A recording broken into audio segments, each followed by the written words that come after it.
Welcome to A Billion Realities, where we explore all topics related to spirituality, psychology, and the power of the mind. And now your host, Jessica Gerlach.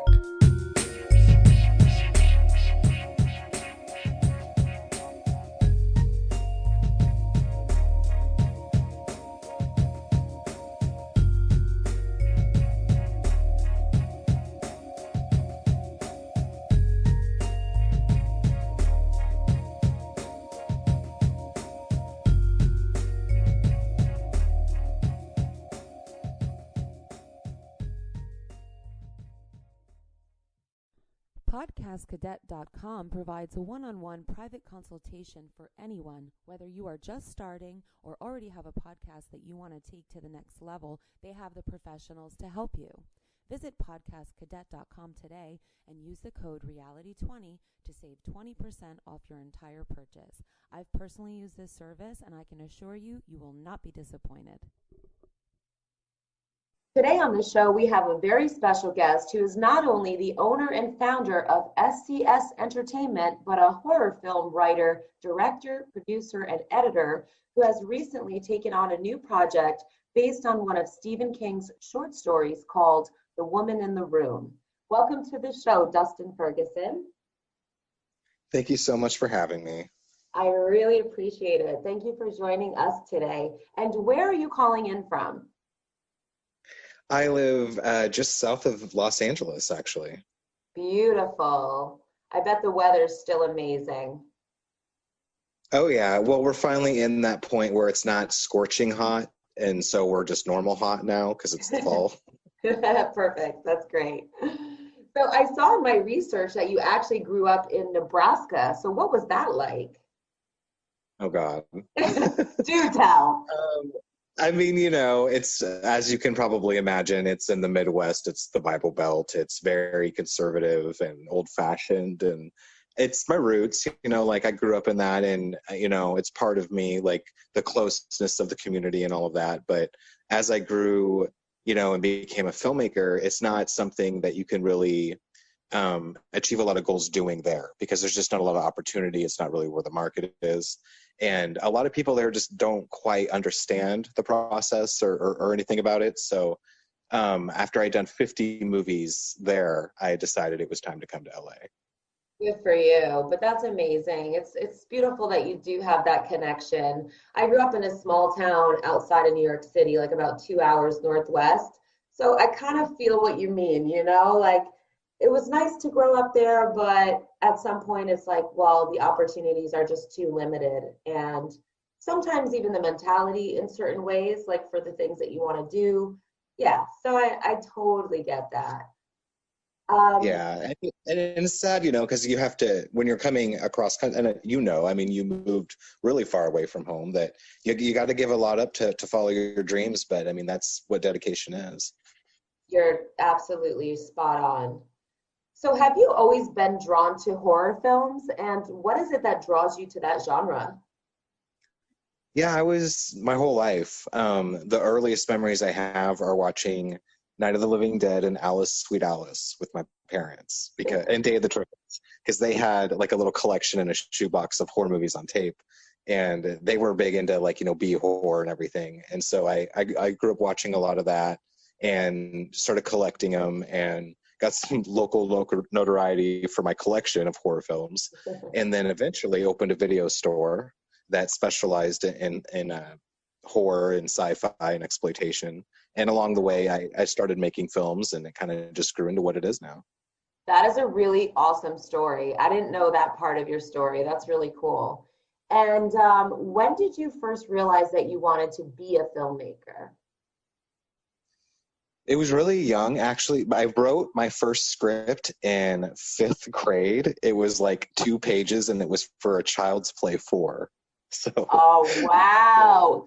The very first thing I read. And it's weird because that's very much the kind of stuff I do. I do a lot of sequels, and I'm attached to franchises and work on that kind of stuff. So it was sort of like the early signs of what I was going to do. And my teacher, I remember, was really impressed with it, and he showed my mom during the parent-teacher conferences. And that was the beginning. That is so cool. So you and I are approximately the same age. I mean, I think you're just 1 year younger than me. And I grew up with all of those same horror films. So I love this. It's really, really interesting. What was it Awesome. like? Yeah. What was it like starting out in this business for you?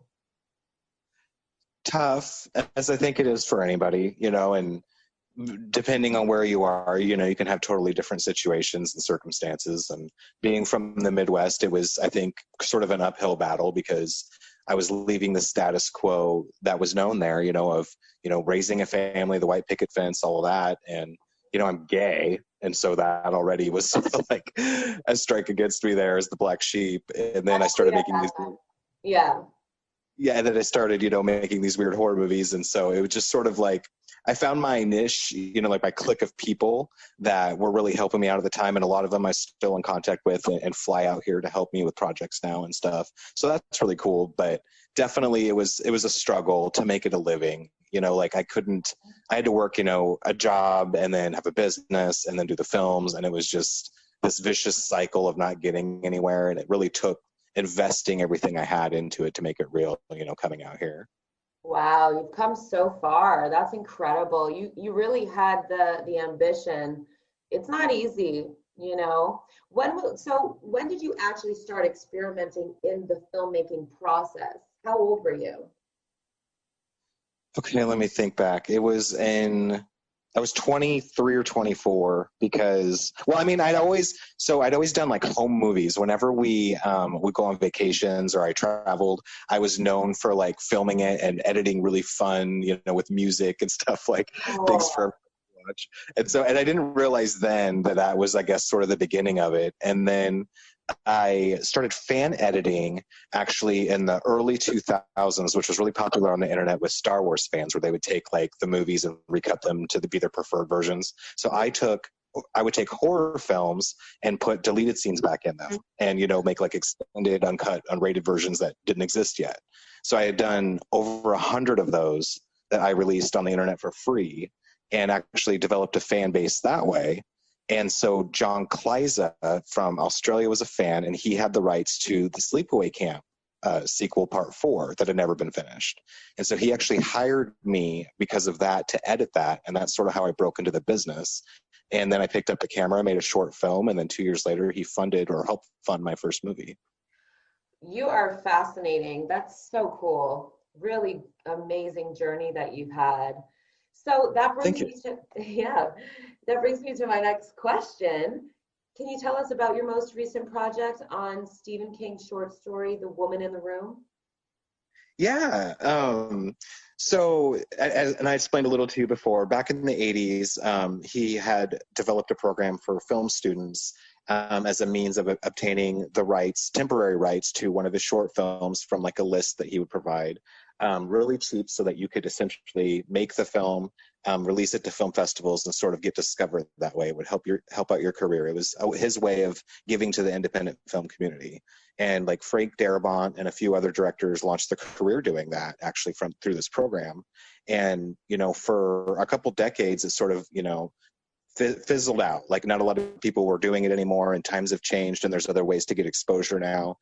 And because I'm a big fan of his work, growing up in the 80s and 90s, watching all his films and stuff, obviously for me, it would be a dream to work with someone like him. So I sort of went back and found a backdoor way through that program to be able to make something and be attached to a project with his name on it.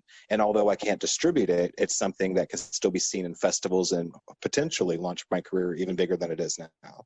Fantastic. And he is so amazing. I remember growing up as well. I think my dad had every single Stephen King book that was ever written, first of all, but also the films. I didn't read the books. I watched the films. And yeah, I've always been a huge fan. Have you always been just a massive fan of Stephen King?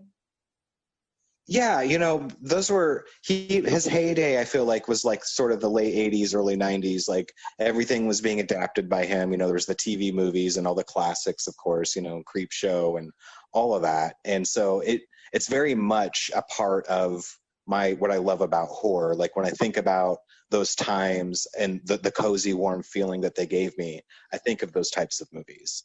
So I think he's a crucial part of really who I am.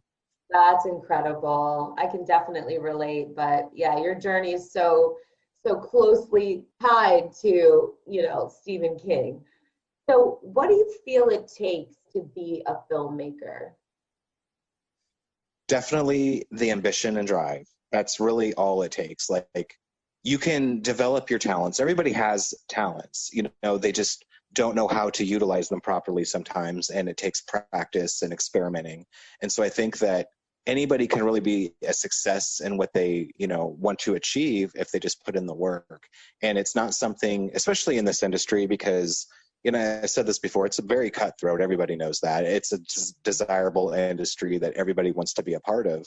And so because of that, it's very difficult to break in and sort of maintain.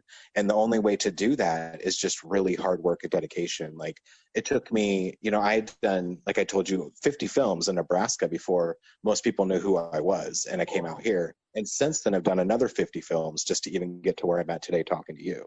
So it takes hard work and dedication, but I feel like the harder you work, the bigger the reward is. I was blown away when I saw on your IMDb like 100 films. I was like, are you kidding me? This is insane. So that's pretty incredible. With that many, it's just like, it starts out doing a couple a year, and now I'm doing like 10 a year. Incredible.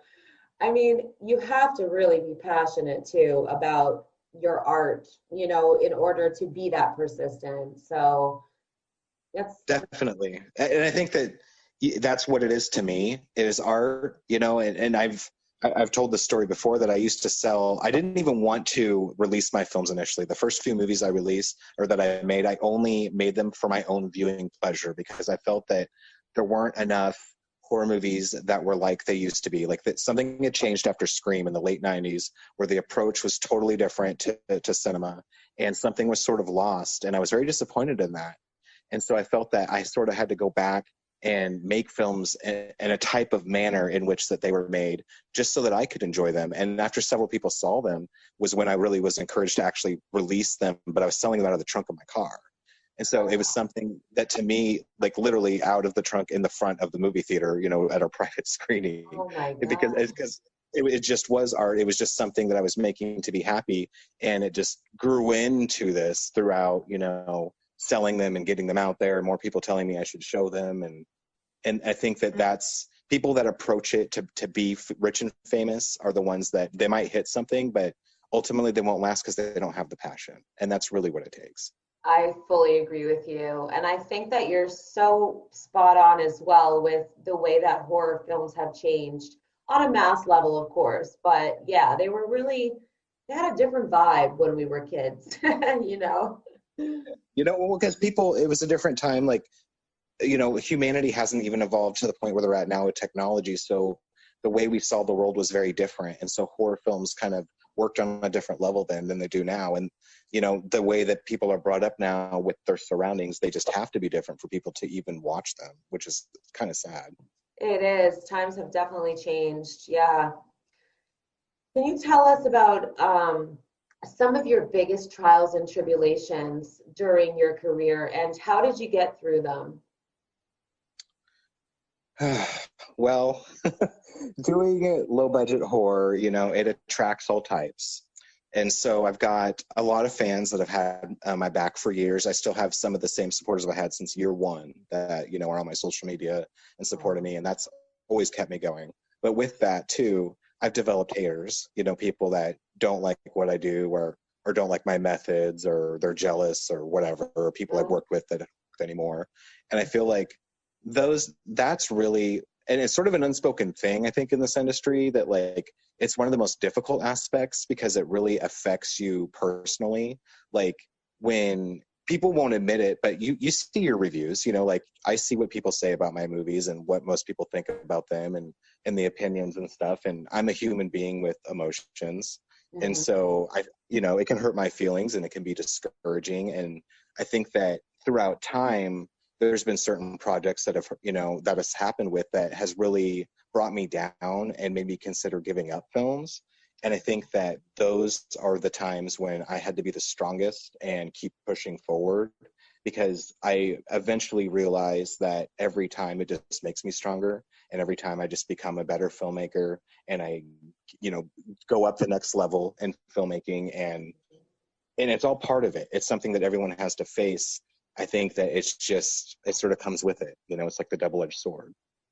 Absolutely. I can imagine that being really tough, because when you create something and give your all, you basically give birth to a project, and it's like your baby there for a while. And then to get any type of criticism, I can just imagine that's just very difficult. Oh, no, yeah, I was just going to say, obviously with time, it gets better the more you do. Like, when I worked on Sleepaway Camp IV, that's the most hated one in the series. And I'm the first to say it. It's a clips movie because they only shot for one day in 1992. Then the company went bankrupt. They didn't shoot anymore. And then when I came on board in 2008, I had edited that footage together with clips of 1, 2, and 3 to make a full movie, like a flashback movie. And so a lot of people don't like it. There's fans that do like it, but a lot of people don't like it. And so my intro to the business was people saying I should be taken in an alley and shot. Oh my God. Yeah, and so obviously, hearing that from people I don't know on the internet, my first time my name's being mentioned on the internet, it's depressing. And it's interesting because I've gone from that to I just did, a Bolarex, and there's some people who are like, oh God, the CGI is terrible. And I just laugh now. It's like, yeah, but it's my 100th movie, and what are you doing with your life? Like, I don't even care. That's awesome. You developed a thicker skin, and you're like, this is my art. Not everybody has to like it. I'm a luxury brand. Very cool. So how important would you say it is to build strong relationships in this business? It's everything. It is everything. They say it's, a lot of it's about who you know, and it's true, but to an extent. It's like you have to have a good circle of people. Like, you have to surround yourself with people that want you to succeed and that will elevate you. And so it's really crucial to have good, honest, genuine people that you can count on. And I'm sort of known for working with a lot of the same actors time and time again for that reason. It's sort of the old method, like what John Waters would do, or David Lynch or John Carpenter, where they have like a lot of the same actors coming back because they can trust them. They know they're going to show up, they're going to do a great job, and they're going to help promote the movie. And so I think that keeping those types of connections are what keeps everybody successful. Very interesting. Great answer. So what would you say your creative process is like when it comes to directing? It always, like everything starts with an idea. Typically, I always have multiple that's why I do so much. I always have all these different ideas. And for a lot of people, they're not in the position to be able to really grow any of them. They can pick maybe one and approach that and spend a year working on it. But I can bounce around between projects, and that's what keeps me sort of sane, is having the variety. And so really it's just, I have an idea on something that will often lead to other ideas, and then I end up having multiple projects. And it typically starts with like imagery, with like a poster art, sort of what they did in the 70s. Like, I'll come up with the concept, create a poster, draw the interest, which usually draws in the actors, and then we hire people for it. We write out the story and the script, and then we just go shoot it within a few weeks. And I mean, because I do things on an independent level as well as a for hire level, a lot of my films I can rush out. Once it's edited, it could be out a week later, and I actually do that now. And I think that that's what keeps it a business for me, is having constant output. Every week, every Tuesday, I put out a new DVD through my company. And I think that that's, at this level, what it really takes. Very cool. So who are some of your favorite people that you've worked with? Oh, gosh. I can't ever, there's so many great people that I feel like I owe my entire career to. Aww. And I feel that, I have to definitely say my manager, Joe Williamson, because he introduced me to, the whole crowd out here and really took me under his wing. And I think that working with him on all my projects, because now he serves as like an executive producer for everything, because he gets me a lot of my locations, helps arrange with some of the bigger name actors for me. And so he's someone that oftentimes I feel like is overlooked as far as someone that I work with, but he's a big part of my success now.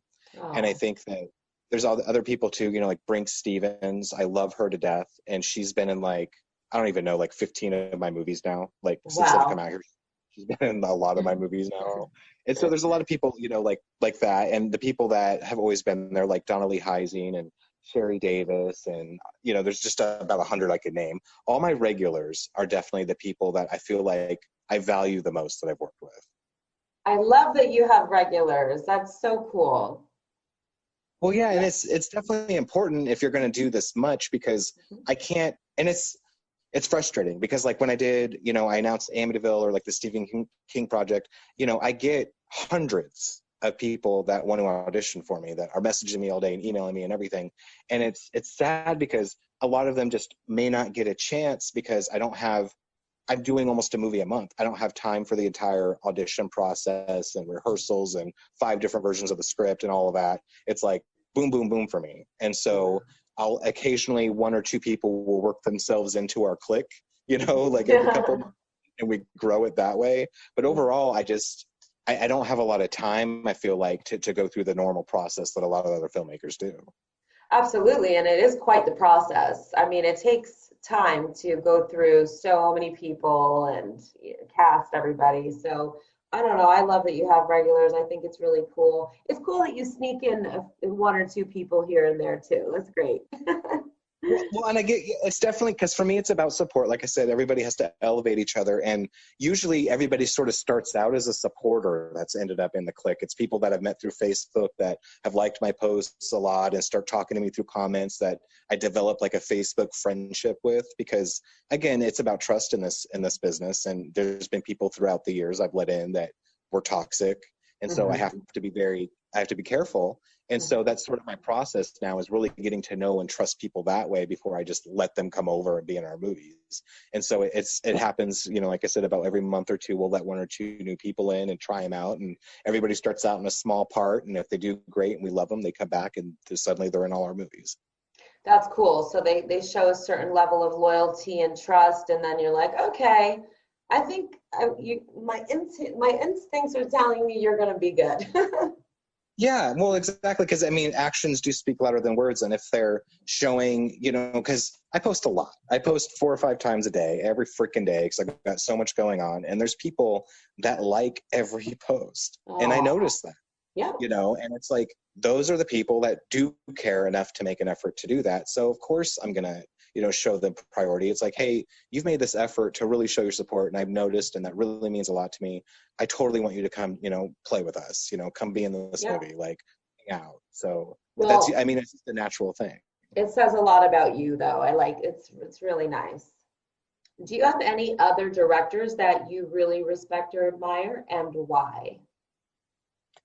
Well, definitely the ones I grew up with, I think, were just my biggest inspiration. You know, like John Carpenter to me has always been a big one, because he sort of taught me the importance of music with movies, like to create an atmosphere and mood, which is something I think growing up I didn't totally understand until I really started making movies. That's, to me, what horror is all about, is creating a world that people believe that they're in so that the scares work. And I think that he has such a organic way of intertwining his music with his imagery that I think is super important in, you know, touching all of your senses and really making you feel immense and a part of it. So I think that he has been one of my biggest inspirations. And then a step further would be Dario Argento, because he's very, very artistic in his approach with his cinematography. And I think that film really is art, and it's sort of something that it's a concept that's lost a lot today. I mean, it's come back with a lot of indie films. You see a lot of artsy independent films again, but I think that he was sort of the pioneer of that, you know, with like setting up a beautiful shot where like a murder is happening. And so you can kind of have that crazy contrast of beauty and depth together. And I think that people, they may appreciate what he does, but they may not always think about why. And so I like that about those filmmakers. And then I would say definitely like Roger Corman, because he's sort of created this whole world of his films, like a universe within the universe of low budget films. And that's very much something that I've kind of grown into doing myself. That's awesome. Very cool. So now here's a little bit of a fun question.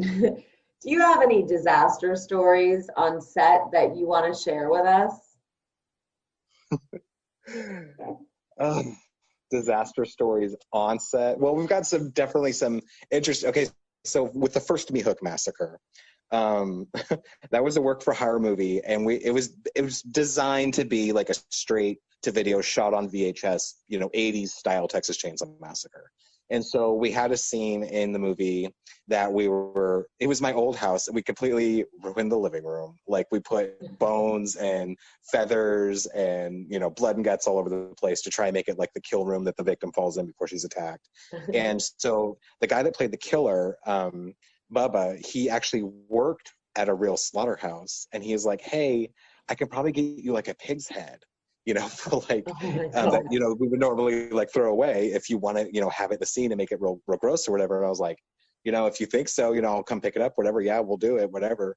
And so I went and I picked it up, and it was heavy. And I didn't look. It was like in this bag, in this bucket. It smelled awful. And I was like, ugh. And so I put it in my trunk, left it in the backyard a couple of days to cook in the hot sun, of course. Didn't think about that. Oh my God. And the day comes that we're filming, and we're like decking out the living room and everything. And I'm like, I told my PA, I'm like, can you go grab that pig's head? And so he comes back a few minutes later. He's like, dude, I don't know. Are you sure you want me to bring this in? Like, it smells really bad. And I'm like, oh no, yeah, it's totally fine. Like, I know it smells bad. We're going to do this really quick, and then we'll get it out of here. So he goes and gets it. And it's not just a head, it's a whole body. Oh. And that's why it was so heavy. And so it had been like gutted for the meat, and so otherwise it was like a corpse of a pig. And I didn't know this, And so we open up the bag and discover this. Of course, it's disgusting smelling. It smells up my whole house like death. And we got rid of it right away. We didn't use it in the movie or anything. And for about a week, it smelled like corpses in my living room. Oh my God, that's crazy. Gross. And so now I feel like whenever I watch the movie and I see that scene, I can smell the scene. Oh, I can just imagine. That's crazy. So how old were you when that was happening? That film? Yeah, like in your early 20s? That was 2015. That was only 5 years ago, which seems like an eternity ago. Because now there's a reboot now. Like, we just did part 6 about 8 months ago, and now there's a reboot that's in pre-production, which is part 7 already. So cool. That's really awesome. So how would you say you handle stressful situations on the job? I put it into my art. I never, I feel like your significant other is the one that you're supposed to vent to. Never vent to your actors, like, don't lash out on them. And I feel like what's always served me best is to just have a cool head and let the stressful things roll off and deal with them appropriately. Like, when we do these kind of movies, like, almost every time there's an actor or two that drops out last minute. And for most people, that could be life or death, and they freak out and the movie's ruined. And I just go for the next actor. I just am rational about everything. And I think that keeps me calm, and I have a very calm, happy demeanor on set. And things tend to not really stress me out too much. Like, I have the normal anxiety for things. Like, I grew up with a lot of anxiety. I was bullied in school, and I think that gave me a lot of anticipatory anxiety I get. And so like prior to projects, or, like when I'm going to LA for something big or whatever, I get nervous. But when I'm there, I have fun. It goes away, and I have a lot of fun, and I really just enjoy the experience. So filming to me never feels stressful, and editing is even less stressful because that's in my own relaxed environment. So I might be the rare breed that actually truly enjoys the work. That is really cool. So if you could describe your overall attitude in life, how would you describe that? I would say that easygoing and optimistic. Love it. So obviously, my next question is probably going to seem obvious to our listeners. Would you say you have a dark side, and what's it like? I mean, you love horror films. I think everybody has a dark side for sure. Like, I think that, it's okay. So it's weird because I think that a lot of horror filmmakers definitely vent that through their art. And I don't know if you know this, but I'm also a rapper, and I've been doing that. Okay. So I've been doing that for about 5 years, and that's actually that's where I go to vent, so that I don't have to put my personality too much into my horror films in a negative way. Like, I don't want to go and make movies that are just like brutal and mean-spirited and, you know, be really nasty to all the victims because I'm pissed off at the world. I feel like that taints the art, and that's not really what it should be about. It's not about aggression, it's about expression.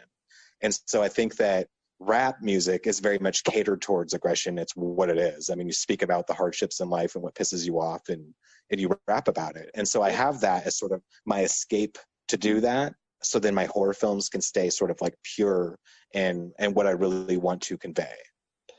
This is just even cooler to me now because I don't know if you've noticed, but I have a lot of rappers on my podcast because I have, you know, the entertainment series where I interview artists, and I'm a big fan of rap. Like, used to write Awesome. poetry for years and years. So yeah, I can't wait to hear your raps. That's awesome. That's exciting. Okay, we're gonna have to do another podcast on that too. So I saw that you won 3 awards. Maybe it's more now. Can you tell us about those? Yeah, I think, there's been a few more. My IMDb is obviously like 10 movies out of date at this It's point. always like that. Everybody's is. Yeah, no, I think, a couple of those were Best Director awards. I got Best Director Science Fiction for Nemesis 5, which was my breakout film. That was my last movie I did in Nebraska before I moved to California. It's what encouraged me to move here. And then I got, a Best Director award also for Moon of the Blood Beast, which was a movie I did 2 years ago. And there's some other ones I've had in there. You had like best genre films and stuff like that. We got one for Robo Woman recently as well. So cool. Where do you hope to be in a year from now? Happy. Great answer.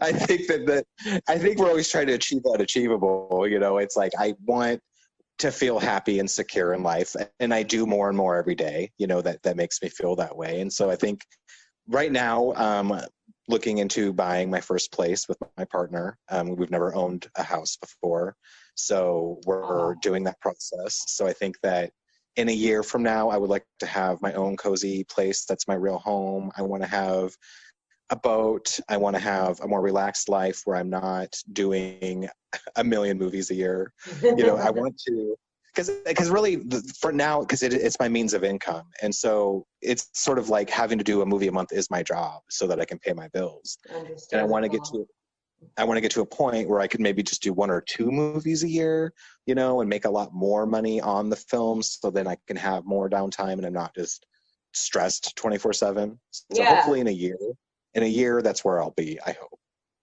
Yeah, it sounds like you're really on your grind now, and that's because, you know, that's the life that you set up for yourself, and you have to be. But yeah, that's awesome. Good luck on the home hunting. That's actually really exciting. Thank you. It's a process for sure, especially out here, but it's worth it. Yeah, I bet, especially out there. Would you say that you're somebody who sets actual career goals for yourself, or do you just do what you love and kind of see where it takes you? I think in the beginning, all of us are kind of just running in circles, and I didn't really know where I wanted to go. But the more I did, I realized what my goals were. And actually, you know, and I've achieved quite a few of them already. You know, like when I went to college, I went to school for business management because I wanted to open a video store, but that was in the early 2000s, and all the video stores were closing and going out of business. And so right out of school, I ended up going and managing a bunch of pizza places, and that's eventually when I ended up picking up a camera, and I didn't open a video store until 2017, which was when they had made a resurgence, like record stores, where they were becoming nostalgic. And so I was able to go. I went and did it then, and then only had it for 11 months and sold the store to one of my regular customers, and that's how I got to LA.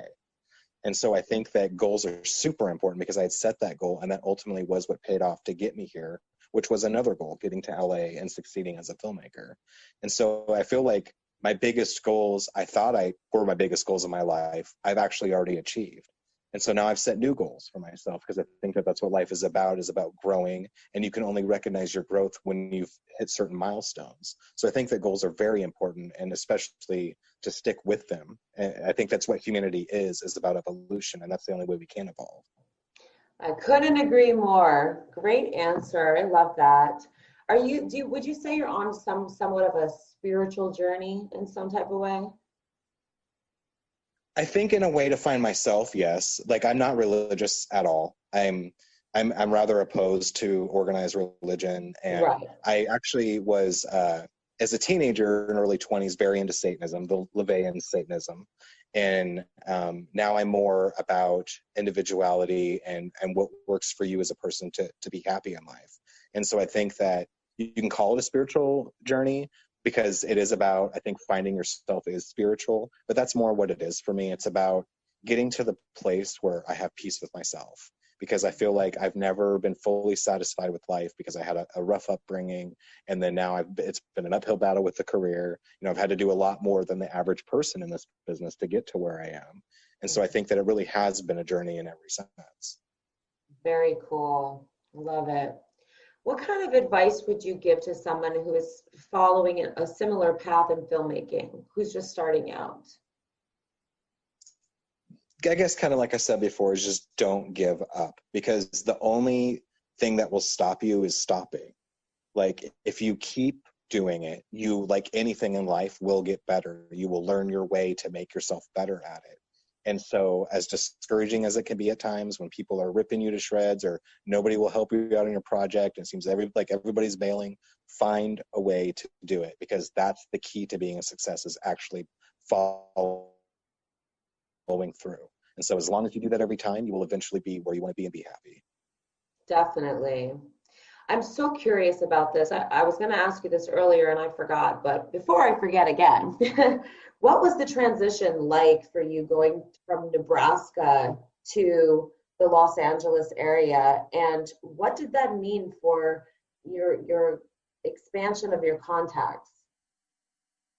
You know, it was such a crazy experience, because for years, you know, like a lot of filmmakers, that was sort of my dream, was like, oh, you know, to go to LA and make movies full time. That's what I want to do. But my vision of LA was, you know, $5,000 a month apartment filled with roaches, having to work 3 jobs, not getting any work. And so that was discouraging me for a long time. And I think I really was never at the point where I should have been to do it yet anyways, until I did Nemesis 5, because it was literally like an epiphany. I was standing on set on like our second day of filming and sort of just like spacing out while they were setting up a shot. And I was like, what am I doing here? I'm making this like sci-fi action movie in freaking Nebraska. I was like, I need to move. This is just silly. This is my 50th movie. I'm obviously not going to give this up. You know, like I can't stop making movies. So I was like, I just need to do it. And so like, I started looking into the options and discovered that you can actually live outside of LA and it's far more affordable, and then you can still go to LA whenever you have to. And that's what I ended up doing. And I think that combined with showing up here with 50 movies under my belt was what I needed to do to find success, because right away I like hit the ground running. Like I met a lot of people through my manager I had met just before I moved here, and I had all this impressive work for them that I was getting gigs right away, and I just haven't stopped since I got here, and it's now 3 years later. Wow. Amazing. I think that was divine timing. You had that epiphany. It was just like, boom, it's time. Yeah, and it literally was, and I'll never forget that, and I will never regret that. I mean, I had to give a lot up. I haven't seen any of my family in 3 years, or most of my friends, you know, and I have a totally different life now, but it's the decision I made as an adult to be happy in life and achieve my goals, and so far it's paying off. Wow, that's incredible. So what would you say, this is a big question, what would you say you want the world to know about Dustin Ferguson? That I'm just like you, and we all are the same, and we can all be happy, and that I love you, and I want you to just love me. Beautiful. That is so sweet. So do you want to tell people where they can find your films? Yeah, I'm sort of all over the place, you know, because I do a lot of work for hire, and then I release my own films. I have a web store through SCS Entertainment where I release a movie a week on DVD, either my films or other films of filmmakers that work with us. I always post the links. You can just find that on my Facebook. It's a Kunaki web store. I also have a streaming service that's $4.99 a month. We dump about 10 movies a month on there. So right now we're way past 100 films on that. And I also am out. I just did 2 Amityville films for Wild Eye Releasing. You can get those at Walmart, Family Video, and Best Buy. And Rebel Woman just came out, same. And really, you can get me. You Google search me or Amazon search me. You can find my movies just about anywhere. That's perfect. Excellent. I mean, you have so many. So check them out, guys. I love horror films. Like, always been a huge fan, as I was telling you. What was your take on like the Nightmare on Elm Street films? Did you love those? Oh yeah, well, yeah. I have a particular fondness for Part 3, Dream Warriors, because my dad used to work in group homes for kids, and so I was very relatable to the situation in the movie growing up. And it was a movie that he watched a lot, and he was a big fan of Dawkins, you know, which did the theme song. And so I really grew up with Nightmare on Elm Street 3, and then kind of went backwards and got into parts 2 and 1. And then Mark Patton from Nightmare on Elm Street 2, the star of that, was in my most recent Amityville film, Amityville Clown House, that just came out. No way. Today, actually. Yeah, it just came out today, actually, to Family Video. Wow. Okay. So how's that for going on? Great. You know, complete circle? Honestly, it's crazy how it all came full circle. I think I have him on Facebook. I'm not sure, but anyway, I was a huge fan of those films when I was a kid. They were like the coolest and scariest, you know. There was many that I liked, but those ones I remember were like top favorites. Yeah. So do you promote people reaching out to you on social media? Are you on Instagram, you know, Facebook? Yeah. Yeah. Yeah. I keep a public profile on purpose, so anybody can reach out to me. You know, I think that I give everybody the time of day. I don't just ignore people or anything like that. I'm very friendly and approachable. I make a point to thank everybody that ever makes a comment on any of my posts. I can't always respond to every message right away because I'm busy, obviously, but sure. I definitely, I'm always here for advice. I've talked to a lot of filmmakers I don't even know and have helped them out with their projects. And I'm definitely here for that because, like I said, I think that we're all in sort of the same boat together. And if we all help each other, we all succeed. That's a great attitude. And it's so true. And it's so necessary to have your network of people, your support group. You know, it's really great when people are helping each other and promoting each other. You know, my circle of my network of filmmakers and producers and writers and editors has grown extensively in the last 2 years. And what I see, just the level of support that they give each other, it's just beautiful to see, you know? It really is, you know, especially when you can tell it's genuine like that and that people really care about each other, because that's ultimately what it is. I mean, it's no different than supporting them in their regular job or an achievement in their life. If that's what their life is, it's the same thing. And so it definitely means a lot. Absolutely. I'm so happy that you came on today. So what should people look for next from you? Okay, what am I doing next?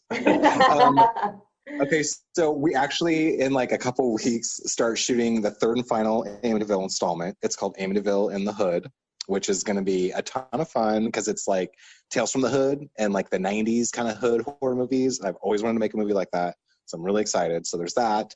And then I'm doing Rattlers 2, which is a sequel to the 70s movie. It's made for TV. It's going to be shot at the end of October. I think they're premiering it in November or December. And then we do the final installment for my pandemic series, which is Ebola Rex versus Murder Hornets. And we're doing that in mid-November.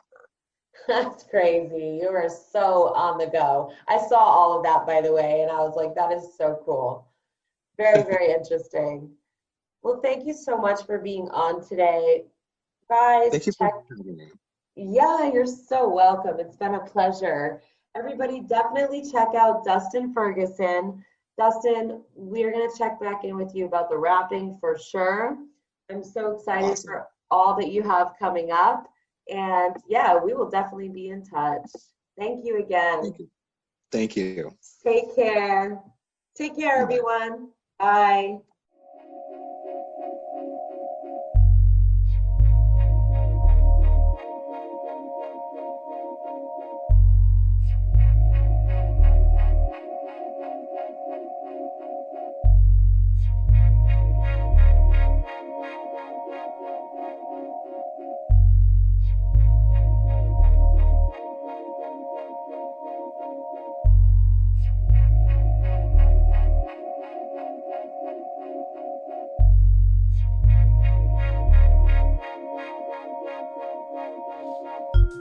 Thank you for listening to this episode of A Billion Realities with your host, Jessica Gerlach. Visit us online at abillionrealities.com and follow us on social media at A Billion Realities. A Billion Realities is available on Spreaker, iHeartRadio, iTunes, Spotify, Alexa, Reach.tv, or your favorite podcast service. A Billion Realities is a proud member of the HC Universal Network family of podcasts. For more great episodes and content, visit hcuniversalnetwork.com today. Thanks for tuning in, everyone, and until next time, remember, we are all the one of a billion realities.